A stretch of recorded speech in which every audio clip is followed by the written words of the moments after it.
Eto na nga, nagkatraidura na, nagkaahudasan pa mga tol sa Senado. At galit na galit ang mga senator dahil hindi nila alam kung sino sa kanilang hanay ang traidor at ang naghudas sa kanila mismo mga tol. No? 24 na nga lang sila, hindi pa nila mapagkakatiwalaan ang isa't isa. My goodness. So eto mga kapatid, mula kay Pinas News Insider, panoorin natin tong video to. Kakapasok lang, nagkagulo na. Grabe ang nangyari, President Marcos na huli ang traidor sa Senado. Sinimak agad. Sino kaya yan mga tol, no?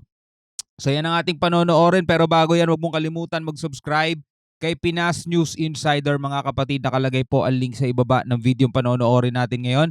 At kung bago ka pa lamang dito at trip mo yung mga ganitong klaseng balita, reaction video, commentary sa mga topic ngayon mga kapatid, pinag-uusapan mga issue dito sa ating bansa, huwag mong kalimutan mag-subscribe. Click mo na rin ang notification bell para ma-notify ka pag may mga bago tayong video reaction na tulad nito. So wag na natin patagalin pa. Total, wala na rin naman tayong hinihintay na.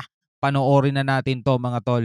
Ito ang balita ngayon. Viral ngayon sa mundo ng social media. Ang di umano'y balitang mga senador sumabog sa gali raidor sa loob ng Senado. Malalantad na at pananagutin sa paglabag ng batas. Pero bago ang lahat, Ito yung iniintay natin mga tol, ma-expose, no? Ma-expose kung sino ang dapat sibakin, kung sino ang dapat na patawan ng parusa dito mga tol. Kasi lumalabag daw yun sa rules nila eh.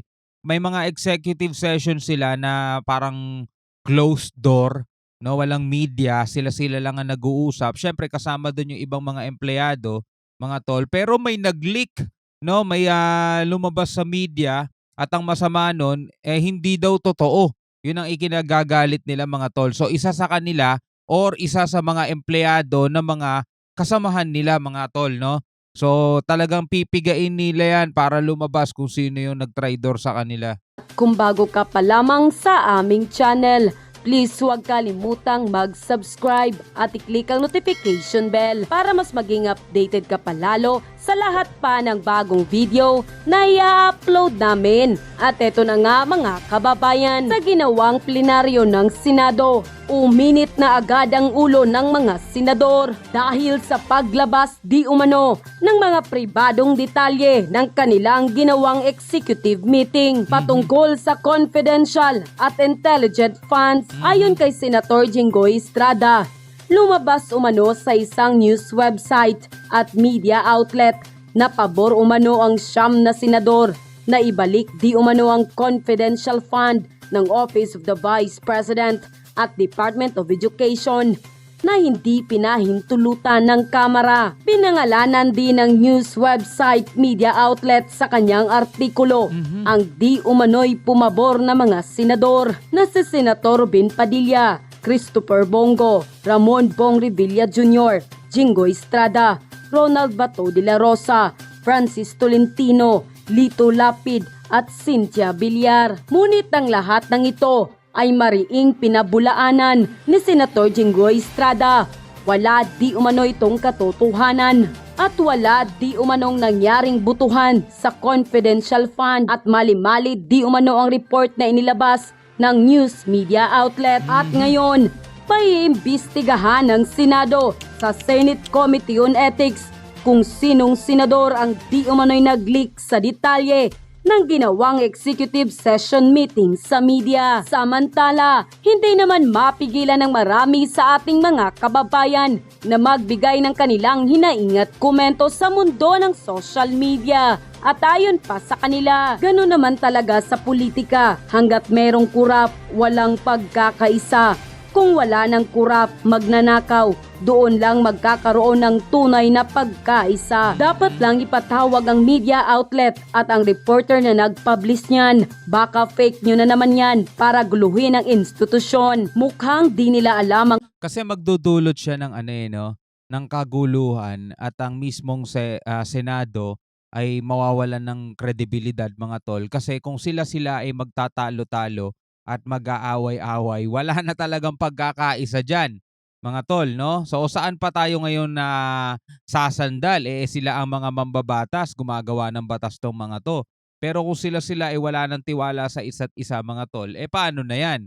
'Di ba? Malaking impact yan para sa ating bansang Pilipinas. Ngayon, kung hindi totoo yung kumalat na balita mga tol at sinasabi nga ng mga senador na hindi daw totoo yung mga balitang yon at parang nadadrag sila sa nakakasama para sa imahe nila sa kanila yung balitang yon mga tol, ano kaya ang karampatang parusa doon sa media outlet o mainstream media, malamang media outlet na nagpakalat nung balitang yon at sino ang source nila at saan nila nalaman o nakuha yung balitang ipinablish nila mga tol. Ikaw bilang isang mamamayang Pilipino, sa tingin mo ano ang nararapat na parusang ibigay doon sa nag-leak o doon sa nagpakalat ng balita o yung nagtraidor sa kanila at saka doon naman sa media outlet na naglalabas ng balita. Kasi itong mga mainstream media mga tol,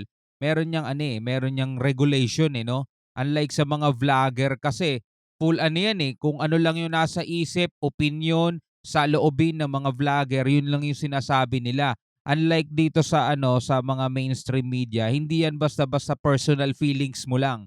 No, meron niyang regulation, meron niyang editor, editor-in-chief, mga ganun, mga sila yung magde-decide kung itong balitang to ay ilalabas mo ba sa publiko o itatapon mo. Napakaraming reporter niyan at hindi lahat ng mga reporter diyan o nagbibigay ng balita ay napapublish yung balita nila mga tol.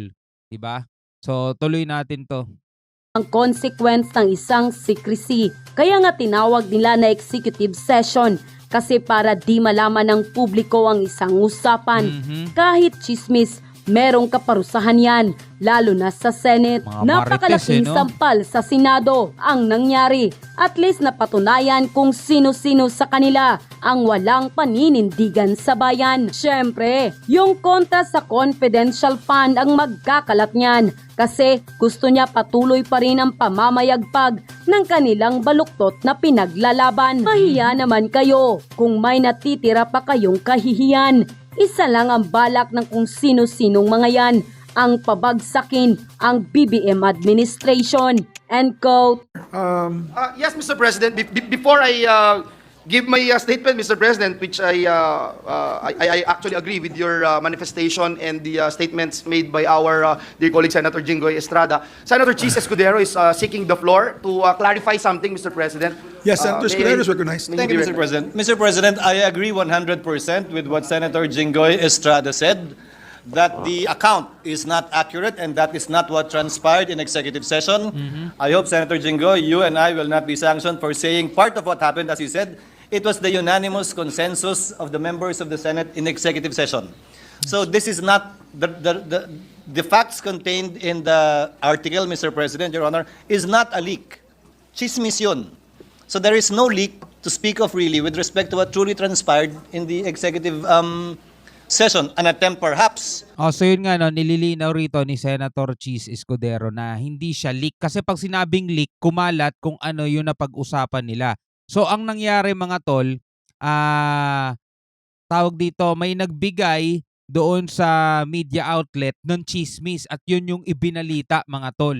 So ang sinasabi nila rito, chismis yung kumalat, hindi yung mismong katotohanan na pinag-usapan nila doon sa executive session. To create a story about it, but I confirm the statement of the good Senate President and the Senator Jinggoy that it was the unanimous position of the House, what Senator Angara will be sponsoring today and the other vice chairpersons. That was the unanimous position of the Senate and all the members of the Senate. Thank you, Senator Escudero. To make the proper referral and motion. Before we make the proper motion, Mr. President, may I just appeal to our dear colleagues to hear the sentiments of our Other colleagues. other colleagues. We have, Mr. President, Senator Pia Cayetano been waiting for quite a long time. Senator Sherwin Gatchalian and Senator Lauren Legarda as well. Senator Lauren also is here. Mr. President, if I may, with the permission of my colleagues, may I request that we discuss this in caucus now, because by saying what is true or untrue in the reported publication online, we are speaking about the executive session. And let me just remind the body of Section 129 of the Rules of the Senate.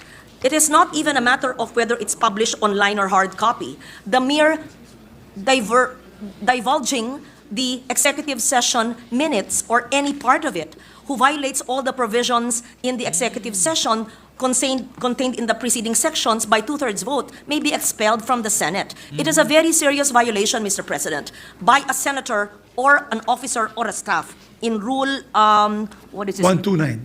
Yes, 129. Section 129. So, by saying that it is not true, or it is true in part, but in fact it is this and that, we are actually talking about the executive session. Sabagay, So tama it is ka. my humble opinion, respectfully, I do not want to muzzle our colleagues, and if they want to speak on the floor, I leave it to your better judgment. But many of us feel strongly about this, and I respect the right of Senator Estrada for standing on the floor. But if we are going to speak about each and every line which was published, whether it is true or not, with all due respect to the publication which I've not read, may we discuss it in caucus in Tama nga relation naman. to 129 rule of the Senate. That is my humble suggestion. But I Tama nga naman si Senator Loren Legarda, no? So kung pag-uusapan nila diyan, kahit sabihin nilang totoo o hindi totoo, oo nga naman, no?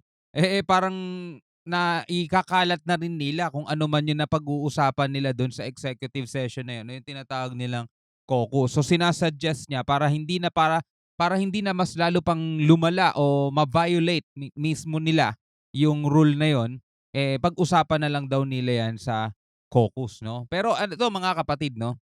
Yun nga ikinagagalit ng mga senator natin dahil nga meron silang tinatawag na executive session na sinabi nga nila Senator Jinggoy, nila Senate President Mig Zubiri, sa tagal-tagal na nila dyan sa Senado, mga tol. Ngayon pa lang daw nangyari yung ganyang bagay, no? So ang sabi nga dyan ni Senator Bato, talagang ipapatawag nila, no, sa Committee on Ethics yung nagkalat nung balitang yon at para malaman kung sino yung source, 'di ba? So sa madaling salita, meron silang inaamin na merong hindi inaamin, no? So hindi natin alam yan mga kapatid. It's either senator, staff o kung sino mang officer ang leak o nagkalat nung balitang yon. Di natin alam kung totoo o hindi. Pero yan ang ating aabangan mga tol sa susunod nating mga reaction video. Ikaw bilang isang Pilipino, ano masasabi mo rito? Comment ka na lang sa baba. Pag-usapan natin yan sa comment section. Hanggang sa muli mga kapatid, ako nga pala si Shobal D. Peace out.